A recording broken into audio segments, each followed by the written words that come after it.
Dorit is on an apology tour this episode. Seems like something Lisa Rinna would do. My, how the tables have turned. I'm proud of Lisa for doing that. I'm totally against breeding dogs, but I am all for adopting, rescues. I think that that's a very kind and ethical thing to do. I actually have a friend that's looking for a puppy, and we talked about going there to help him look for a puppy. If you guys are interested, I'll do like a vlog, maybe review of Vanderpump for you, because it's actually doing really, really well.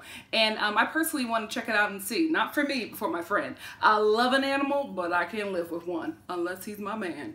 Okay, so when I first heard about this, Ken assaulting this rescue dog owner, for me, it sounded like some side chick thing, especially when Lisa asked him how much money did he give her, and he was like, I give her $40K for rent. And I was like, this sounds suspect. But as I did a little bit of digging, I found out that there's a little bit more to the story. But just in case, Lisa, make sure your name is on everything. So what I found when I went digging was that a local news station here in LA actually did a report, like an undercover report on this spot rescue or whatever the name is called. And they actually found out that the lady was not doing business properly. Like it seemed like she was like cooking the books and not really reporting things. Her shop is essentially a charity, but she has not filed paperwork for it to be a legal charity. So when Lisa was talking about the business or whatever just wasn't right, I can understand the wanting to get out of it. I know I would. I would not want to be messed up in that. I used to work for a nonprofit organization and actually closed because the books weren't right. When you're receiving non-taxable money, just know that the government is watching. Wake up, churches. So I get Ken and Lisa wanting to get out of that. However, this could also be some rich people smear campaign because they do that a lot, especially out here in LA. Hashtag Harvey Weinstein. So that could be that as well. I don't know. There's too many holes in the story, and Lisa saying one side and then watching this report and then reading up on it. There's so many things going on. I just don't know what to believe. The only thing that I don't believe is that 2-trillion-year-old Ken assaulted that lady. That man is fragile. How is he going to pin you up on a wall and threaten you and choke you? All this stuff that she was saying Ken did, I said, ma'am, how, when? Maybe Ken could have did that in 1963, not today. Also, Bravo, did you go over this scene with the Bravo lawyers? Because this could come up as slander in a case if this lady wanted to file a lawsuit against Ken and Lisa and Bravo. I mean, this seems like some pretty good evidence because she's not able to tell her side of the story. And these people are saying these negative things about her on a station that garners about 3 million views per show. Except for Summer House. Shade. So if the rumors are true and this lady is looking for a good coin, you might want to check this episode over with the lawyers, because I was just like, this seems like slander, and I'm no lawyer, but I grew up on Judge Judy, so I think I know what I'm talking about. One thing that I have noticed in LA, and in LA specifically, the skincare people always look casket ready. Like skincare workers or skincare gurus always look like something, like they went a bit too far. You know what I mean? Like they're getting high on their own supply. Because Teddy, your skincare professional, keep him in your prayers. If you have been watching my reviews of this show from the beginning that I started, I think I started last season actually, you know that I love Kyle in a high ponytail. Love Kyle's hair. I have always loved it since season 1, and she's always kept it up. I don't know if she has bundles. I don't care. I'm loving this high ponytail. I'm loving the gold chandelier earrings. I'm even loving her makeup. I really feel like her makeup is really complementing the whole style. She has a great hairline. Like, yes, sis. And that bright red dress, this is a good look, Kyle. Whoever dressed you for this, stick with them. Same thing with you, Dorit. That Gucci look, ugh, gagging. I really want to see Kyle's show, but I just don't know what network it's on. The last time I checked, it was on Esquire. Now Esquire got bought out from some other network and it's called the new name. I don't know what name it is. I don't know what network it's on anymore. I can't find it. I've been looking through it, but I have DirecTV and we have 1 trillion channels. I ain't got the time. You know what channel Kyle's show is on? Please put it down in the comments below because I do want to check it out. Maybe I'll review it. I've seen the acting. I don't think so. I understand Kyle being upset. However, I agree with her sisters. You made a show based off of their life, didn't invite them to the table, and did not cut them a check. They have a right to be pissed. You can't ask them to be excited about a TV show that is loosely based off of their lives if they have no idea what's going on, they were not a part of the creative process, they don't know how they're going to be perceived. Nobody wants that kind of suspense when it's concerning their own life. You know what I mean? I feel like if Kyle really wanted them to celebrate, she should have invited them to the creative table. This is kind of, it's kind of like a kick in the face. How would Kyle feel if somebody made a TV show loosely based off of her life? Not a reality TV show, but like a drama or something like that, and did not consider her in any shape or form of this show? She would not only be pissed about it, she would also sue. So how do you think your sisters feel? They're not suing you because they love you, but they feel like, dang, you made a whole show about our lives. I had no idea. I didn't know till you released it, and you want me to come over with a bottle of wine and be like, congrats, sis, on making a show about me that I didn't even know. Like, you gotta see both sides, Kyle. You need to first stop talking about your sisters on the show in that manner and make up with them. You know what I mean? I think because you guys are rich and it seems like you're operating money, cut them a check. I know you and Mario are building, but you need to give them some type of compensation, especially your sister who's struggling. Like, come on. Is it me, or does Dorit look like she is laying it on a little thick this season? Like, I do not know who this person is. I feel like she is being overtly flashy for no apparent reason than to shame her haters. Because I think after this season, a lot of reports came out that her and PK really did not have the money that they were saying that they did. On the show last season, and also that, you know, PK had filed for bankruptcy and he was in trouble with the feds, and all kinds of stories were coming out about them. So I feel like she's trying to make up for those lies and overcompensate, like mentioning how much things are, and I had this dinner on $18,000 plates, and I'm buying PK, considering buying PK a $3 million car. Like, I knew she wasn't buying that car. Truth be told, Erica knew she wasn't buying that car. But I just feel like she is really laying it on, like, oh, showing up with a glam squad and all of these things. Erica Girardi travels with a glam squad because she has the coint. I think if she didn't have the coin, she wouldn't do all that. But I feel like Dorit is trying to I don't think she's trying to compete with Erica, but I think she's trying to show people who said that she didn't have this kind of money or this lifestyle, because word on the street is that this big mansion that she's renovating is actually rented, and the person who owns it is renting this mansion. So I don't know, I just feel like, girl, you shouldn't play like that, because the last housewife who played like that, who was called out for not being as rich as she protested, went mad crazy, brought all these expensive things. Her husband got this big mansion, and next thing you know, the both of them ended up in jail for fraud. So be careful, honey, be careful, because when you start flashing all this money on this show and saying that you have all of these things, the feds are watching.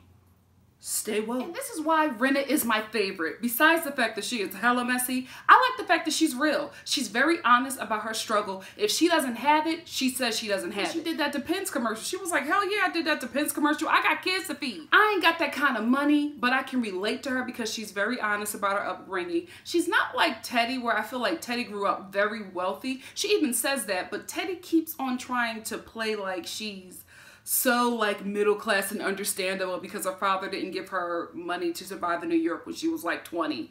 I don't feel like the struggle is relatable there. You know what I mean? Rinna is the real deal. She built herself up from nothing, and here we are. Everybody else had like rich contacts, were married rich, or had rich family members. Rinna just literally built herself up from a small town, and that's why I think she's very relatable. And she's also very honest about the real deal that goes on out here in LA, because if you don't live out here, you don't know that 99.9% of these people out here are stunning. Like, nobody really has it like they proclaim, but out here in LA, you got to fake it till you make it. So a lot of people are, you know, renting these Bentleys, but you see somebody in a Bentley, you think they're doing well. That's a rental, you know what I mean? Or they're living in this huge mansion. That's like an Airbnb, but a lot of people do that to make you believe that they are doing better than they are so that they can get in a room. It happens a lot out here. Maybe that's why it hasn't happened for me, because I ain't got the coin to fake it, okay?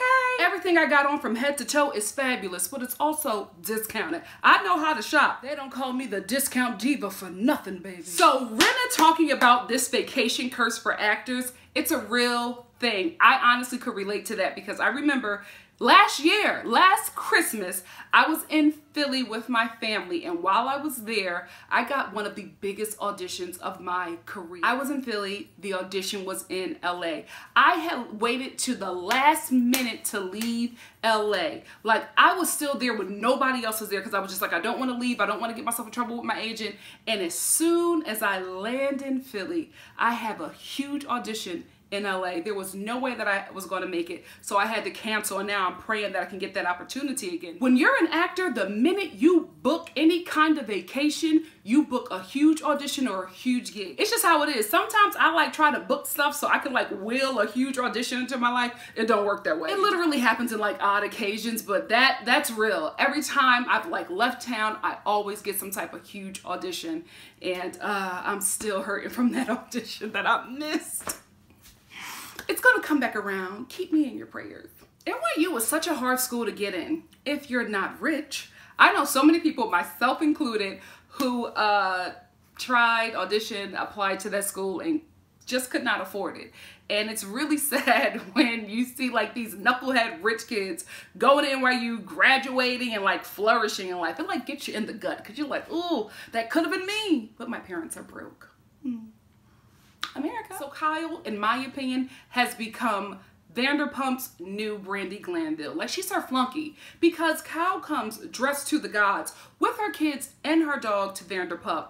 And she says that she told Lisa that she was scheduling some meeting to clean her dog, or what is it called? Grooming. However, Lisa acted like she forgot to set up the appointment. She didn't. She just wanted to humiliate Kyle. And she keeps on acting like, oh, I'm just having a dig at my friend. No, you want to humiliate her to keep her in this position beneath you. And that's what she was doing to Brandy. And that's what pissed her off. And that is when their friendship began to fall apart. And that's exactly what she's doing to Kyle. And Kyle is like sitting there laughing and trying to act like it's okay. Like, even in her confessional, I did not believe that she was okay with that. However, her husband needs to stay connected to these wealthy people because of the business deals that he does, like with property or whatever. But I'm telling you, I think once Mauricio, I was calling him Mario, sorry. Once Mauricio crosses the $1 billion mark, him and Cal gonna stop playing that nice and we like everybody. They're gonna stop being Switzerland. You're gonna really see who they really are, because I think up to now we haven't met who they are, because they have to walk a fine line because they need to keep these wealthy relationships. Until then, Vanderpump will continue to humiliate her because this lady is in white, okay? She got on her good jewelry. She said that she just got her hair like done, and Lisa's like messing up her hair, got her cleaning her dog, and not even helping really, just sitting there making fun of her, even admitting it in her confessional. And I'm just like, how? I know you gotta, you know, be best friends with everybody because of your husband, but girl, I want you to get a backbone, but I understand why she won't, but it's just, ugh. It's hard to watch. It really is hard to watch. Okay, so the jury is out with me concerning Teddy. I don't know how I feel about her yet. I feel like sometimes she gives me Eden Sassoon because I feel like within this group of ladies, she kind of disappears. And then in her confessionals, I'm feeling her. Like, I love her dry shade. I love it. And I love the fact that she does not back down. But I don't feel like she's that interesting yet for me to be focused on within this cast. You know, everybody has their own kind of personalities and everybody fits their own part within this group, and I just don't know yet where Teddy fits, because at this point she really doesn't have any friends. Like, she kind of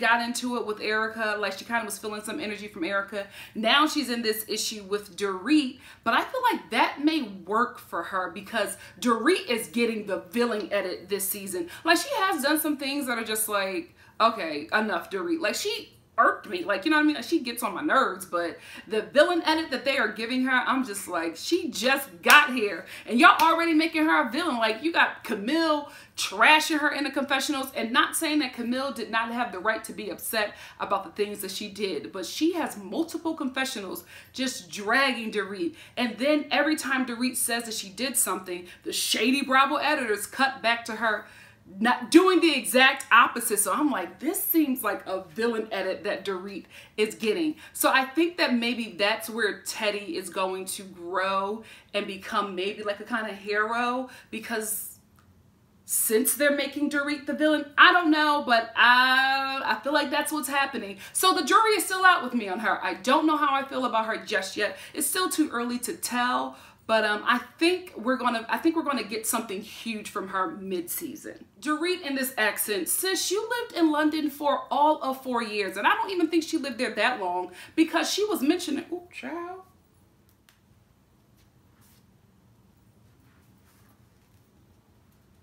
When it's clearance, you don't really care that much, but this is still really cute. Marshall's in Vegas, nice, right? Anyway, she wasn't in London that long to get a full-on accent. Now, I can understand slipping in and out of the accent, but to just lose your American accent completely and adopt this faux British accent is so weird to me. That's another thing I feel like she's putting on, but she got on my nerves with that last season, and I just feel like she just keeps on adding layers every season, and I'm just like, girl, they are going to crack this shell or whatever you're trying to build. This show is vicious. You better watch past seasons and see how they do. They will build you up to tear you down and then build you back up again, because that's ratings gold. I can understand the toddler picking up an accent if they live somewhere for 4 years. I just don't know a good and grown woman who could just lose their accent that they've had with them for like 34 years and all of a sudden you're British. Girl, bye. Here we go with this villain edit, because Dorit is clearly wrong. We don't have to have so many flashbacks of her saying that we have an hour window, or, you know, saying that she was 6 minutes late and you know, Bravo was going back and showing the times. This is why I think she's getting a villain edit. I feel like when the producers keep on showing receipts on a cast member, that is somebody who's going to have a hell of a season, and not in a good way. But Dorit, in all honesty, girl, you were wrong. Like, who gives an hour window to meet? Like, girl, get a table. I'll meet you somewhere between 6 and 7. Who does that? That makes absolutely no sense. That's an hour window. Nobody gives an hour window ever. It just doesn't make any sense. That's why I'm thinking maybe it could have been a production flaw. So Dorit is saying that it's one thing because her call time was probably like, they told her like 4:30 or something like that, or like 5 o'clock. And Teddy is getting pissed because she was told specifically this time. I don't know. This could be a production thing. Dorit, who did you piss off in production? Or are you getting paid more to be the villain? Is this a Kenya Moore special? Smells like it. Oh my gosh. Dorit really got on my nerves this episode, because here she's going on and on again about wine glasses, like making a really big deal. Like, I don't drink champagne and wine glasses. Like, we get it. But I just felt like this was just rude to her host. It's okay when she did it at her home, right? But now you're a guest in Teddy's home and you're making like a big stink about it. And then you're talking to other people about how a wine was served to you in a champagne glass. Like, I get the elite or whatever, that's how they do, but it's just rude at this point, because she invited you into her home and you just keep on trying to pick little things to be wrong with it. You don't let people touch your face because you have your people. Who cares? And you shouldn't have came. Like, ooh. Don't give Teddy too much ammo, because she seems like when she goes there, she goes there. And I don't think y'all gonna be able to handle it. Like, are you guys that particular about what kind of wine is served in a glass or champagne? Like, I'm not like that. I have tons of wine glasses and champagne glasses, and I don't drink. I like how they look. You know what I drink out of my champagne and wine glasses? Ginger ale. Ginger beer when I'm trying to be classy. I think Vanderpump cared that Rinna was talking about, you know, the issue that was going on with Ken, because it was all in the media. Everybody was talking about it. It was on the news. It was on TMZ. Everybody knew about it, right? Vanderpump just don't like Rinna. Like, Rinna could breathe and Vanderpump would just growl, or, you know, just get sick to her stomach. She does not like her, and she keeps on acting like they made up, and she just, you know, gives her little jabs or whatever in a fun way, but she does not like her. I can see her trying to like cover it up with these little jokes or whatever. All her jokes like cut that woman down. Rinna, I don't think she's oblivious of it. I think she is playing the game as well. You know what I mean? If she allows that to affect her, she won't be able to be as messy as she is on this show, because she'll be too busy having breakdowns, i.e., even Sassoon. How many times are Teddy and Dorit going to squash this lunch drama? I mean, I think this is like the third time that they've squashed it at this point, and I honestly feel like they haven't. This last time when they talked about it, I don't think it's squashed. I think that this is something that's going to come up at the reunion. I feel like it's something that's just going to be layered on top of other things, and then Teddy is going to explode, and her and Dorit are going to get into it. I think that's what's going to happen. I really do. I don't know if I saw anything happening with them in the previews. Maybe they held that back, but I feel like there's going to be a huge blow up between the two of them. All right, so that's where it ends. This episode seemed like it was more of a filler episode, or maybe a storyline episode. I felt like they were using this episode to not only fill the season, but to also build on a storyline that is basically going to be around the feud concerning Teddy and Dorit. And I feel like possibly the taking down of Dorit, which is shocking to me because she's pretty new. Sometimes they wait a few seasons before that person gets their takedown, but I feel like this is going to be Dorit's takedown. But don't fret, Dorit. If they bring you back, you're going to have an amazing season after that, because everybody likes it when the underdog makes a come up. It's just TV. Don't take it personal. So what did you think about this episode? Let me know in the comment section below. And if you like what you see here, please like, comment, subscribe, and share. And I will see you next week for the following episode of The Real Housewives of Beverly Hills. Bye, guys.